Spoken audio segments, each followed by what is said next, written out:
Chapitre 1. Celui qui me suit ne marche pas dans les ténèbres, dit le Seigneur dans Jean 8, 12. Ce sont les paroles de Jésus-Christ par lesquelles il nous exhorte à imiter sa conduite et sa vie. Si nous voulons être clairement délivrés et éclairés de tout aveuglement du cœur, que notre principale étude soit donc de méditer la vie de Jésus-Christ. 2. La doctrine de Jésus-Christ surpasse toutes les doctrines des saints et qui posséderait son esprit et y trouverait la manne cachée.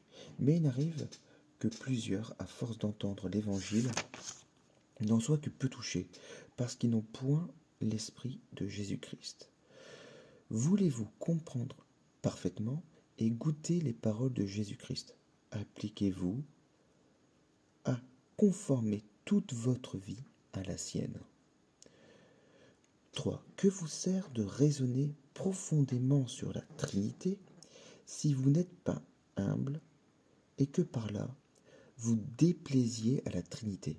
Certes, les discours sublimes ne font pas l'homme juste et saint, mais une vie pure rend chair à Dieu. J'aime mieux sentir la componction que d'en savoir la définition. Quand vous sauriez toute la Bible et toutes les sentences des philosophes, à quoi vous servirait tout cela sans la grâce et la charité? Ô vanité des vanités, tout n'est que vanité. Ecclésiaste 1, 2. Or, aimer Dieu et le servir seul. La souveraine sagesse est de tendre au royaume du ciel par le mépris du monde. 4. Vanité donc, d'amasser les richesses périssables et d'espérer en elles. Vanité d'espérer aux honneurs et de s'élever sur ce qu'il y a de plus haut. Vanité de suivre les désirs de la chair et de rechercher ce dont il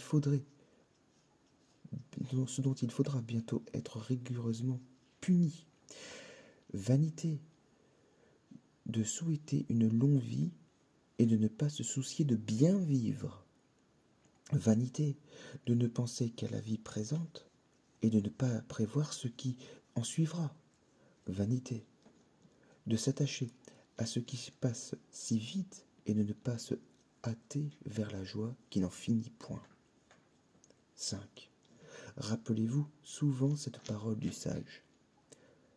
L'œil n'est pas rassasié de ce qu'il voit, ni l'oreille remplie de ce qu'elle entend. Ecclésiaste 1,8. Appliquez-vous donc à détacher votre cœur de l'amour des choses visibles pour le porter tout entier vers les invisibles, car ceux qui suivent l'attrait de leur sens souillent leur âme et perdent la grâce de Dieu. Réflexion.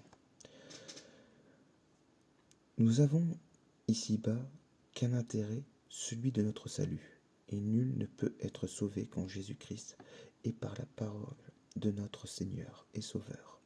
La foi en sa parole, l'obéissance à ses commandements, l'imitation de ses vertus, voilà la vie. Il n'y en a point d'autre. Tout le reste n'est que vanité. Et j'ai vu, dit le sage, que l'homme n'a rien de plus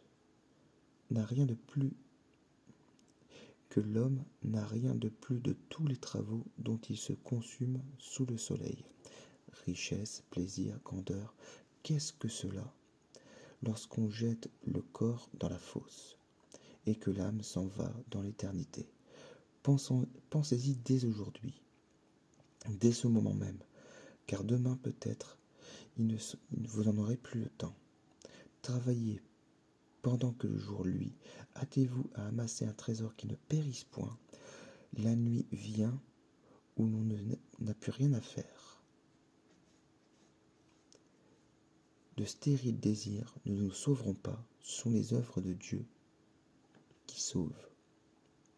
Or, donc, imitez Jésus si vous voulez vivre éternellement avec Jésus.